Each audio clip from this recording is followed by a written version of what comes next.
سلام جميعا، أهلا وسهلا فيكم بحلقة جديدة من تاج كولز. للأمانة هاي قد تكون أهم حلقة بتاريخ القناة، على أمل أنه تساعدنا بتحقيق حلمنا ومشروعنا بنشر رياضة الأمريكان فوتبول بالشرق الأوسط وشمال أفريقيا. لأنه بهاي الحلقة قدرنا نتواصل مع الناشونال فوتبول ليج NFL وحكوا لنا عن مشاريعهم خصوصا للشرق الأوسط وشمال أفريقيا، فمحتاجين دعمكم بهذا الفيديو تحديدا. إذا بتعملوا لايك للفيديو، تتركوا تعليق وتشترك بالقناة إذا ما كنت مشترك، وأهم إشي تساعدنا بنشر الفيديو على صفحات التواصل الاجتماعي. لا تنسونا من دعمكم واعطونا الانترو.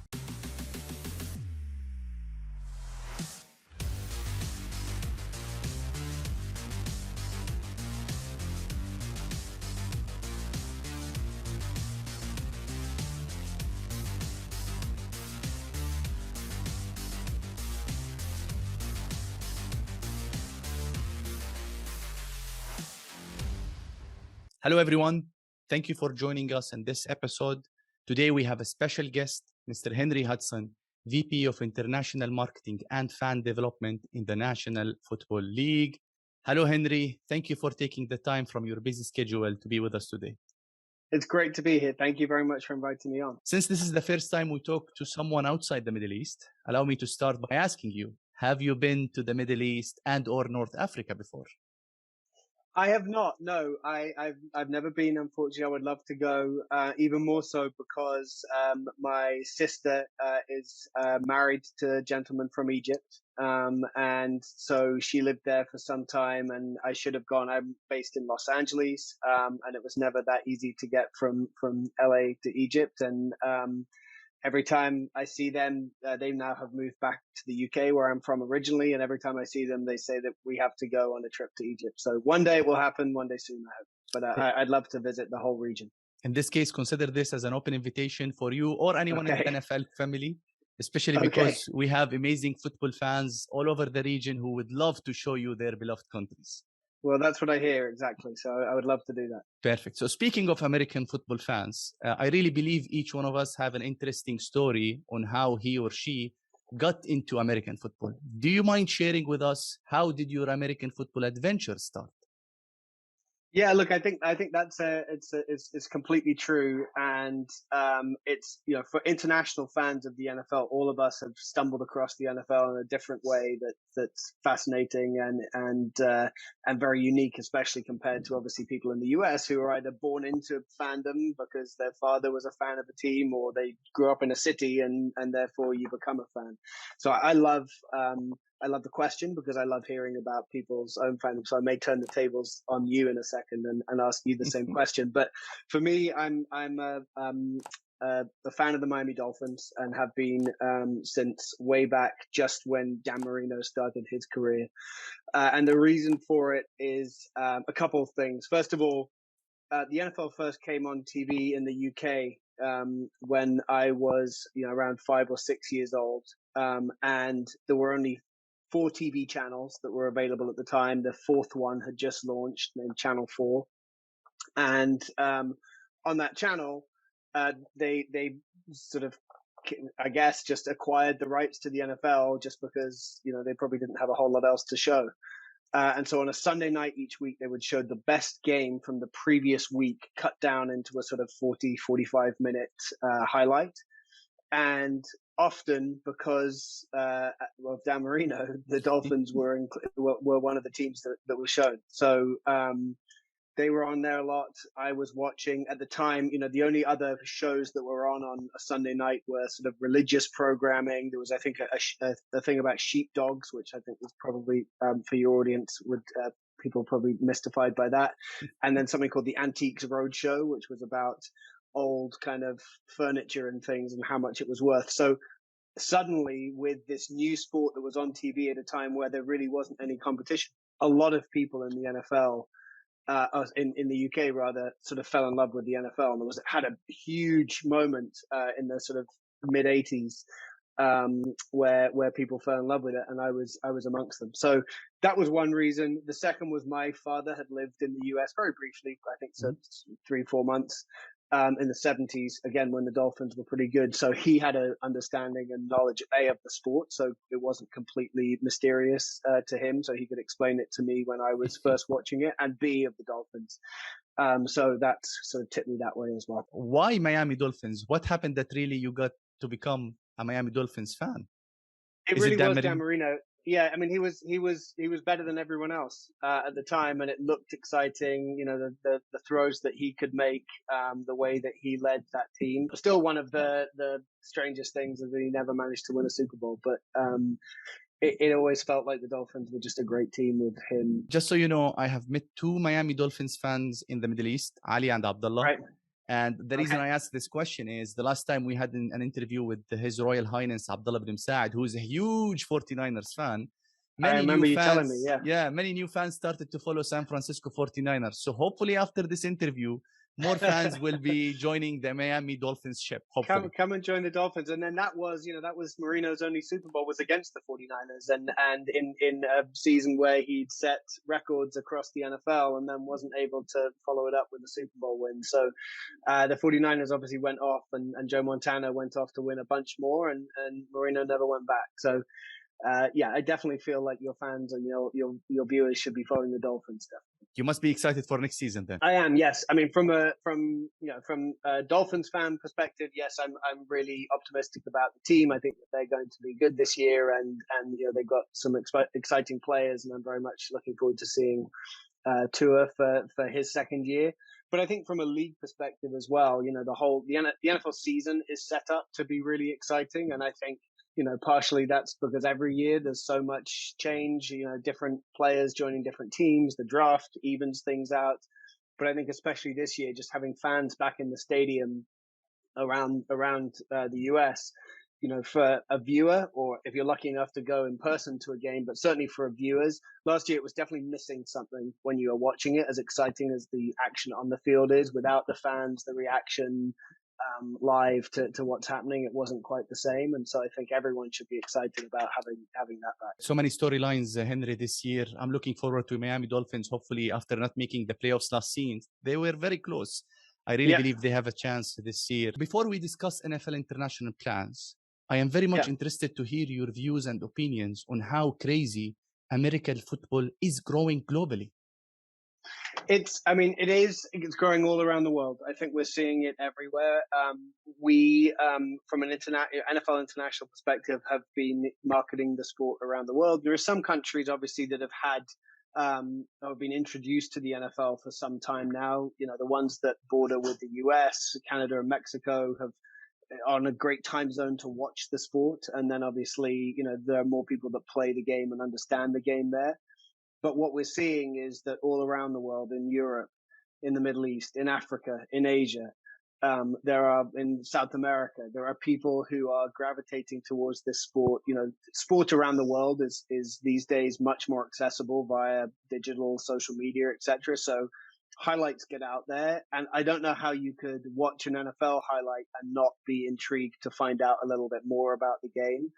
And I think that's what we're seeing, is that people do that and are finding the sport and then saying, okay, I want to learn more, I want to see more, I want to follow one of these teams and fall in love with the game. Then my question would be, with American football fan base growing also in the Middle East and North Africa, what are our chances of getting NFL's attention and be part of NFL international plans?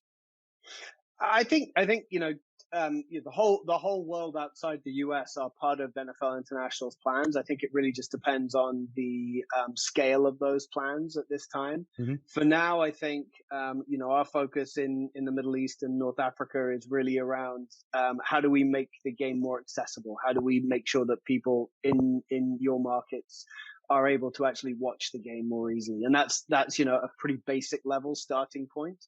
But it's an important one, right? We need to make sure that fans can watch it. And I don't think we're there yet. We've been working through this off season on doing that. And obviously we have the NFL Game Pass product, which allows people to watch games. But I think we'd like to even, make sure that broadcasters in your markets are showing the games and getting people excited about them, because that's going to help increase the reach of the sport. When it comes to, things like, the next level of developing players, of really putting a lot of marketing emphasis behind the sport. And then ultimately, I think, that everyone internationally is hoping and wishing, one day will the NFL come and play a game in my market.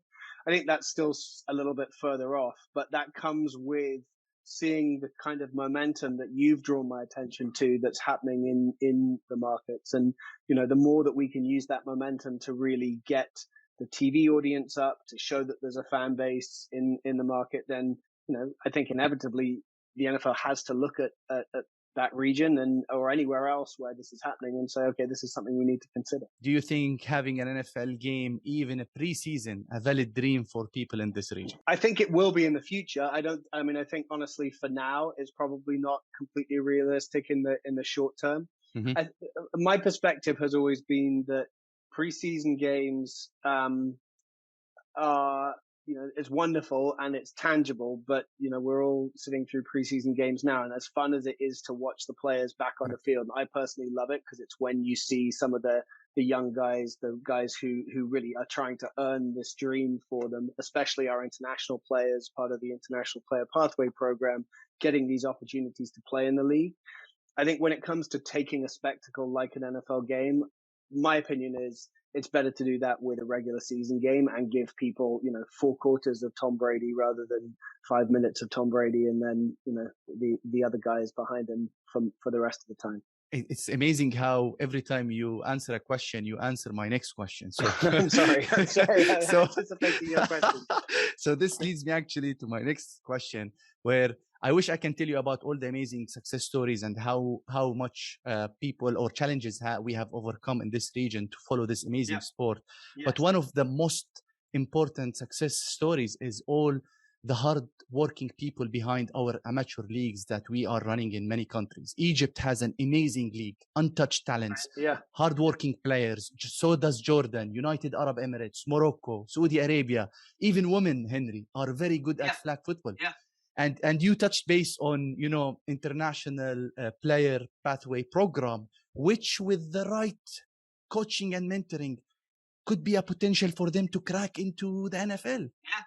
Yeah, absolutely. And look, we're looking for the best players around the world, and that doesn't necessarily limit itself to the countries where we're also playing games or doing more. We found, some great examples. Jordan Mailata was a guy who was discovered through that program, ended up being part of the Player Pathway Program, but was such a great prospect that the Philadelphia Eagles decided that they would draft him, albeit with a 6th-round draft pick, but they took him, and now he's earned himself a starting spot. I think is, imminently going to get a big contract from the Eagles because he's earned this. Australia at that time wasn't a market that we were spending a lot of time on marketing the NFL in.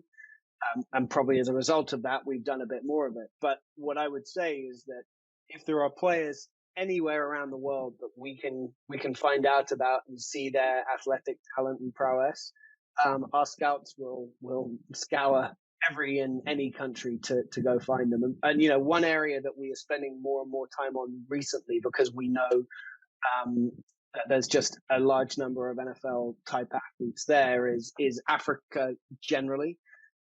Because, already in the NFL, I think the number is sort of 90 players from Southern Africa or West Africa, Nigeria leading the way, especially. But, if there are players from that region, from the Northern African or Middle East region that fit the bill, then we're going to be looking for players in that region, and I'm sure we'll find them. I'm pretty sure this is music to their ears, whoever is listening to us. I know a couple of guys who are really good, Henry. They will impress you if they hopefully run into that program. So this is your chance, guys. So when I asked the community about what would you ask the NFL, there was one question that everyone was repeating, and you touched base also on it, which was, what is happening with the TV rights, Henry? Do we have any idea? Because this is the $1 million question right now for us. It is. And it's been, I can tell you, a point of emphasis for us over the last few weeks to obviously make sure that we try to get this resolved as much as possible for fans in the region. What I can say is, for now, I don't have a solid update that I can give you, unfortunately. And what I can tell you is that people are working really hard on it. We've been talking with a potential partner for some time during this off season, and aren't quite there yet with them, and are really pushing hard to do that. What I've also, NFL Game Pass is obviously for all fans around the world. The option, sort of not plan B. It should be plan A because it's the only way anywhere in the world you're going to be able to guarantee that you can see your team. There's also within that Game Pass product, there's NFL Game Pass free, where right now, if you want to sit and watch preseason games, you can do that to your heart's content and do that all the way through the preseason for free. When it comes to the season, we may look at seeing if we can make if we don't have a broadcast agreement in place, we may see if we can make some changes to that product so that at least some games would be accessible through there without payment. Hopefully this will be finalized soon because, frankly speaking, new and existing we're close. are following this topic on daily basis. Yeah, absolutely. And speaking of new and existing fans, part of your day-to-day activities as well as fan development. And before we jump into existing fans who are, shooting at us at this moment, let's focus about new fans. What are the best practices to approach new fans? How was it done in London, for example? And can we mimic some of these approaches in the Middle East? I know these are 3 questions, Henry. So no, it's a really good question, and it's one that it's not finished in London or in any of the markets we're in. We're constantly looking to develop new fans. I think once you have some momentum, then it starts by people seeing that you're a fan of the Patriots, and therefore, okay, this looks cool. Maybe I should join in this. But I think the starting point is really, people fall in love with players or they fall in love with teams. It's not with the NFL as a whole. It starts really there. So we first of all want to make sure, and I mentioned it earlier, that the highlights, the best plays are accessible through social media, through digital platforms, so that people can be like, wow, look at Odell Beckham making that catch. Look at Russell Wilson making that throw. Look at Tom Brady winning yet another Super Bowl. All of those things I think are things that would intrigue people and say, okay, I want to find out a bit more. We've then taken it upon ourselves to create a lot of educational video content that explains the rules of the game, the terminology, and then especially I think who the teams are, just to give you a little quick history of, if you're a fan of this team, who are their star players now? Who were their star players? How many Super Bowls have they won? Where on earth is Pittsburgh in, geographically in the US? Because maybe not everyone knows that. And then also, who are my rivals? I think it's always important. If you're a sports fan, part of being a sports fan or a fan of a team is disliking another team or disliking another set of players. And so we try to do that to educate people so that they can then say, okay, I now understand what it means to be a fan of the Philadelphia Eagles, and I'm willing to go deeper. Correct. So can I share with you a couple of tricks that I did? Yeah, please. So what I do normally is I most often talk about American football. Every 3 or 4 videos, I sneak in a soccer video. For example, when Messi moved from Barcelona to PSG, I did like a recap of that very quick. Right. And at the end, I had Tom Brady stolen jersey story and Aaron Rodgers draft. So people were clicking. Why Tom Brady's jersey was stolen? I mean, what's the story behind it? The other trick is having people like you, like His Royal Highness, come onto the show and talk about their passion for Dan Marino, Joe Montana. My father asked me, who's Joe Montana? Why does His Royal Highness think he's better than Tom Brady, who won 7 rings? Right. And then he did his own research, right? So these are very storylines that fans also get attracted to. Absolutely. And I think that's the truth. If you think about anything that you become a fan of, it could be sports, it could be teams, it could be music, it could be books, writers, artists, whatever. It starts by being interested in something, but at some point then you take that upon yourself to find out more. Correct. And I think that's, what we have to do is like give all the ways that you can tease someone into becoming a fan of something, but then make sure they know where to go to get the rest of the resources to do their own research after that. Yeah, one of the examples, I'm sorry we're taking too much on this point. Ali, who I told you he's a Miami Dolphin fan. I asked him, why are you a Dolphin fan? He said, because he cheers for the Miami Heat. And on that, so it's many intangibles that plays a part on. Yeah, that's a good one. I think the other one that we've done in some markets is try and connect, the types of team and their history with the soccer league in that market. So, the Dallas Cowboys are Manchester United because they're kind of, the most popular team. But if you don't like them, you really, if you're not a fan, you really hate them, kind of thing. And trying to draw the parallels between NFL teams and then the local soccer league is something that at least then you can say, okay, well, I'm a fan of Liverpool in the UK, and therefore, their closest equivalent is this team, which has a rich history, but maybe is a bit older or whatever. I have to admit that I have been too focused on new fans for this off season, and I am guilty of forgetting the existing fans who are requesting Henry for more advanced stuff. What is a cover 2? How do we attack cover 3? Why did this guy drop in the draft? Any suggested ideas for those existing / advanced fans? I mean, I think, we have some of that content when I was saying about educational and sort of terminology. It's something that we need to do more of, and we've been working on a bit over the last few years. So hopefully we can provide more of that. I think the other place that funnily enough, that you can learn more about the sport is by playing Madden. I think for people who are just getting into it, or just getting into, okay, what's the strategy behind this? Because so much of football is about the strategy. It's about, the decisions you make, and then the counter decisions, and how people react to that, and then how you can fool them into thinking that by doing something else. That's what, once you really get into football, that's really kind of, in a game, watching the momentum shift and all those things.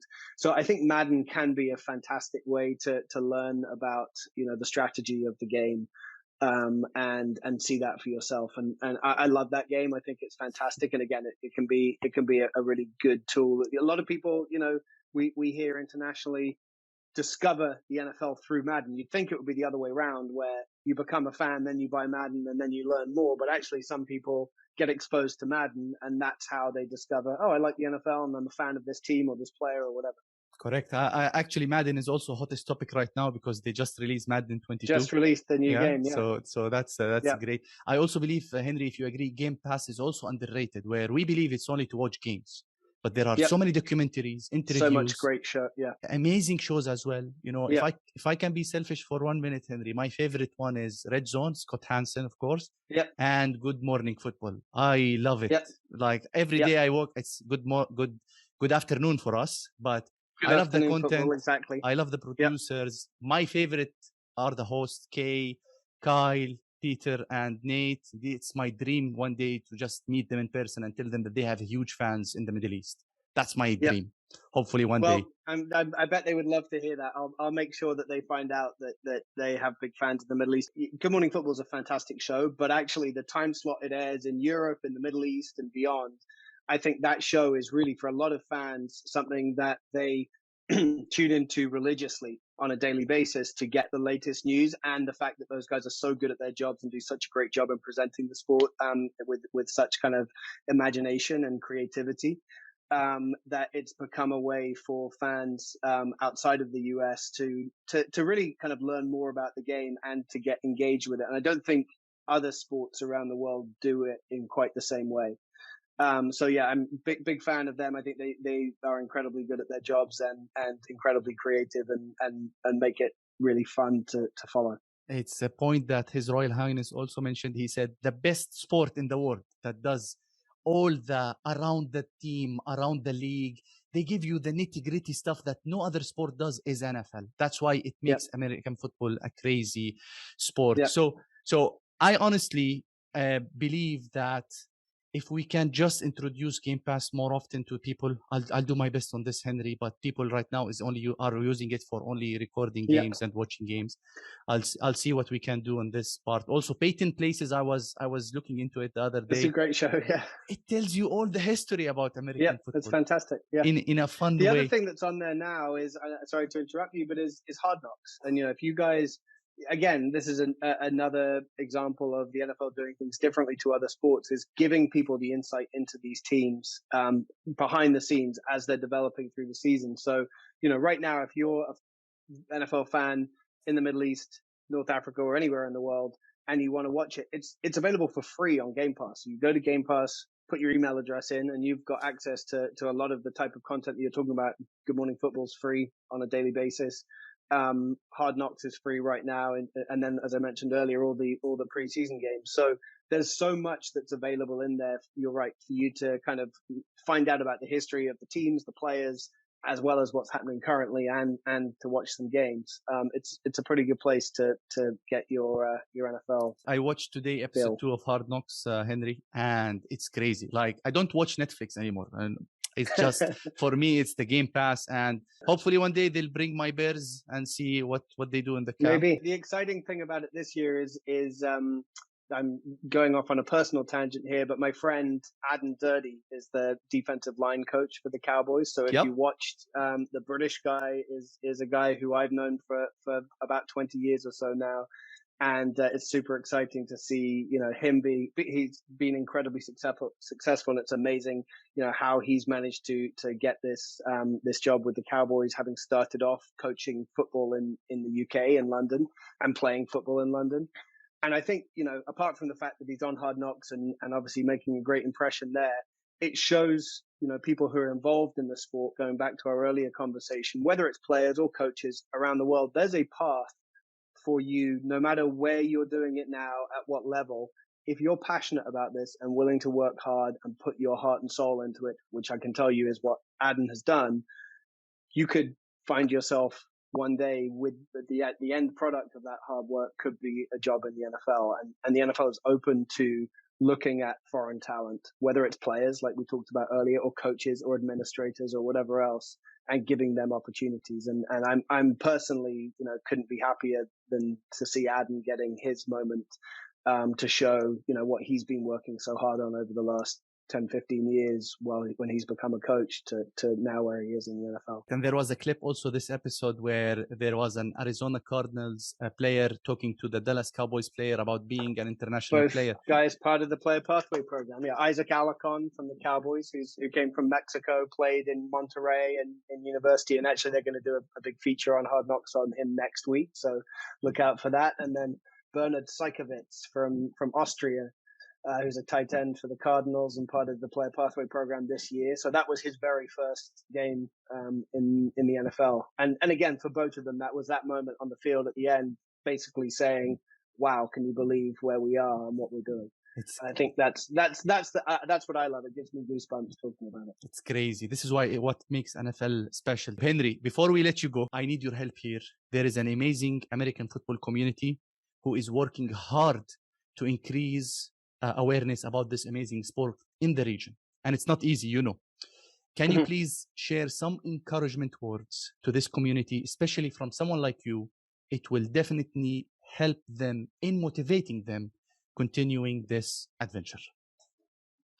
Look, I mean, I think first of all, if you guys are within earshot of this and are listening, I think what you're doing is incredible. I think the fact that you've taken it upon yourself to try to sort of spread the word about the NFL is frankly fantastic. And there are people, doing the same type of thing all around the world, some of whom I'm aware of. I've spoken to people in, countries that we're not doing a whole lot in, a little bit like I was saying earlier on in the Middle East, but who have decided, this is my number one priority. I love this sport and I want to share it with other people. And so I think, first of all, you're the one that's starting this, and I'm sure we'll take it further.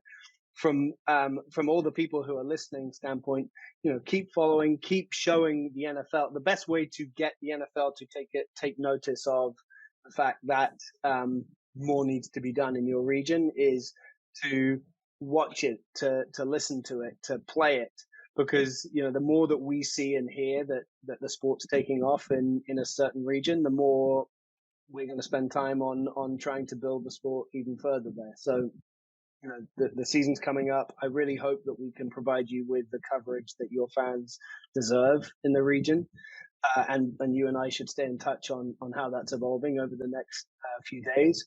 But whether it's buying product, whether it's playing Madden, listening to podcasts, whatever it might be, I think you can draw attention to the fact that there are fans in the Middle East and North Africa who want the sport, and I'm sure as that happens, we'll be able to provide you with more of it. Thank you, Henry, for this. I don't know how time flew, to be honest.